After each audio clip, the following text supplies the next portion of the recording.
I know there's a lot going on in the world, and it just seems to be getting crazier and crazier and crazier. But I don't know if you saw this, but it looks like an socialist has won the nomination to be the Democratic nominee for mayor in New York City.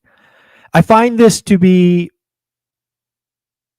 I don't know, disheartening. We have seen many social experiments with socialism over the years. You don't have to go back very far to see how it ends, and it does not end well.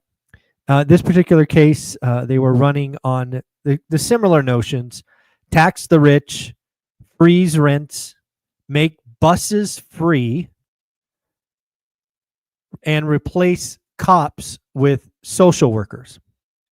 This, he's won the nomination to be the Democratic nominee. New York, I think, is voted blue like forever. So the chance that this individual could be running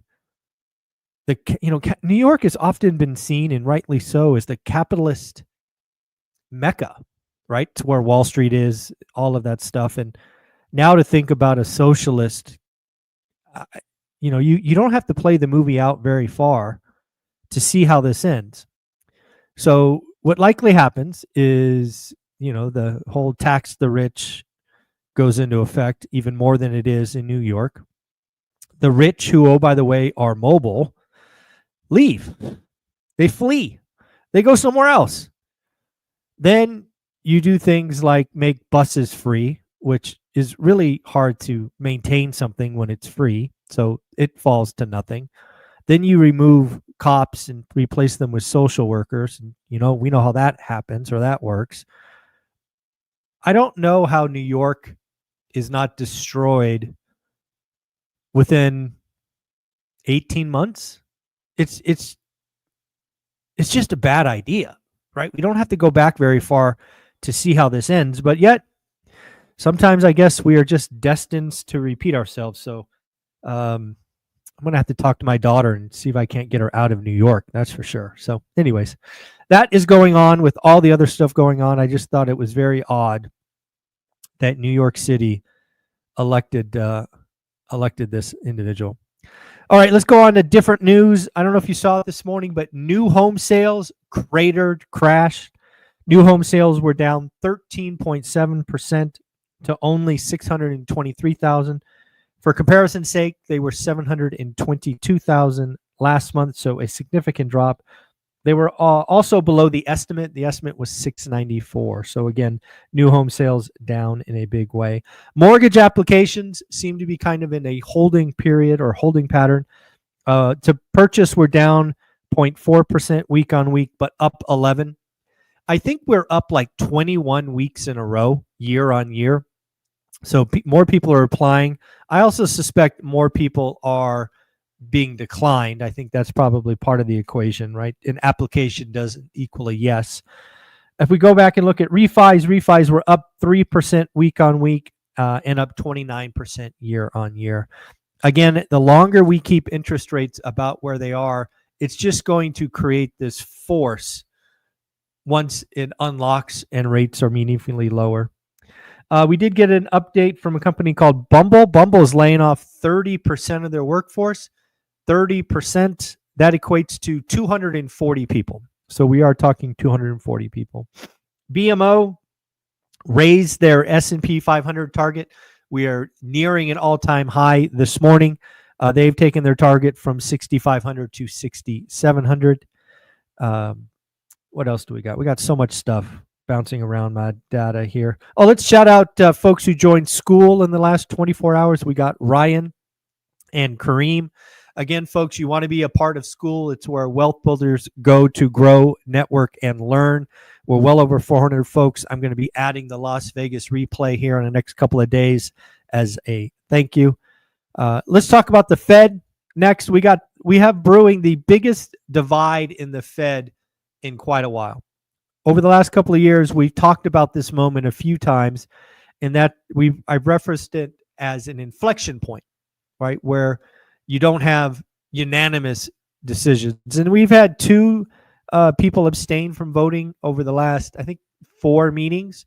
But I think the July and perhaps even the September meeting are going to be very interesting to read the Fed minutes when they come out 6 weeks later. Just for example, I got some Fed speak here. Let's do Fed President Williams first. Tariff impact likely to grow stronger in the coming months. Definitely Williams is backing up Powell here. Powell is testifying, basically saying, watch out, folks. Pain is coming the next 2 months. We shall see. More on Powell in a minute. Goolsbee out saying, I don't see stagflation like in the 1970s. I don't know, guys. Did you look at your dot plot? You're talking about low growth, higher inflation, higher unemployment. Not a good recipe. Fed President Collins says Fed policy is in a good place. It is time for patience. Again, backing up Powell. We remember it was Bowman and Waller who were basically saying July rate cuts need to be on the table. Let's do one more before we get to Powell. Schmid talks about economy strength allows for the Fed time to wait and see before rate cuts. The Fed should have a wait and see approach to policy. Now let's get to Powell. Again, he was testifying, lots of data from him. First off, the reason we are not cutting as we expect meaningful increases in inflation this year. This, again, is the notion that tariffs are inflationary and that the inflation is coming, inflation expectations. So he wants to wait. He doesn't want to be wrong again. When the time is right, expect rate cuts to continue. Basically, I think what Powell is saying to everyone is, if we did not have this tariff kerfuffle going on, that we would already be having rate cuts. I think that's what Powell is trying to say. He's trying to say it's Trump's fault. Next, we will be learning as we go through the summer. Folks, that's what you want to hear from the Fed, is they're learning. That's very, very interesting. If we get through this period and the outlook is okay, rate cuts. We are open to the idea that tariff inflation will pass through with and be less than we think. Basically, Powell admits they don't know what's coming. They fear that there will be a big jump in inflation, but he's willing to admit they can be wrong. And then finally, rental inflation is now coming down on a regular basis. So again, lots of stuff out there. Fed President Williams, I think I said this, but if I didn't, he says that tariff impact likely to grow stronger in the coming months. On top of that, we've got FedEx beat top line, bottom line. However, issued weak guidance. In addition, they are looking to save another $1 billion in cost savings. Redfin says that 6% of sellers are at risk of selling at a loss. Again, we've seen parts of the country go down, and if you bought at the peak, there's now 6% of you that are at risk. And then lastly, we got more data. Again, remember, we got Case-Shiller yesterday. It was negative for month on month, but up year on year. Look like we're seeing a clear focus on the Northeast for increase. New York had the biggest increase year on year at 7.9%. That's pretty wild. Chicago at 6%. Folks that constantly saying, not in my backyard. You guys are absolutely right. The Northeast and I don't know, what you call that, the Midwest maybe? Detroit also up 5.5%. The big losers, Tampa. Tampa down negative 2.2%, and Dallas is now down 0.2%. So folks, at the end of the day, let's never forget, one rental at a time is about building wealth. We like to take advantage of buyers' markets, more inventory, more motivated sellers, less competition. Please write disrespectful offers. Please follow up. Please do the work. I want you to get a great deal of the decade, deal of a lifetime. These are the environments that it happens. I'm seeing inside school all the time that people are taking their shots. They're following up. We're hearing about good or great deals all the time. And then lastly, don't forget about our sponsor of the Daily Financial News, Steadily, Landlord Insurance. Only landlords, not owner-occ, not autos, Landlord Insurance. Somebody I go to for every single one of my properties, and they are saving me money.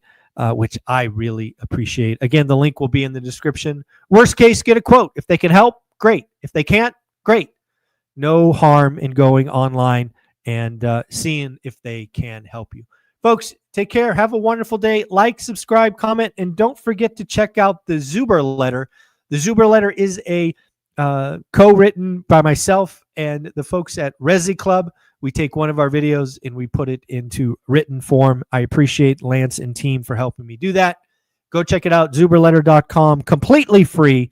If you like to consume your data in different mediums, we are doing our best. zuberletter.com. Later.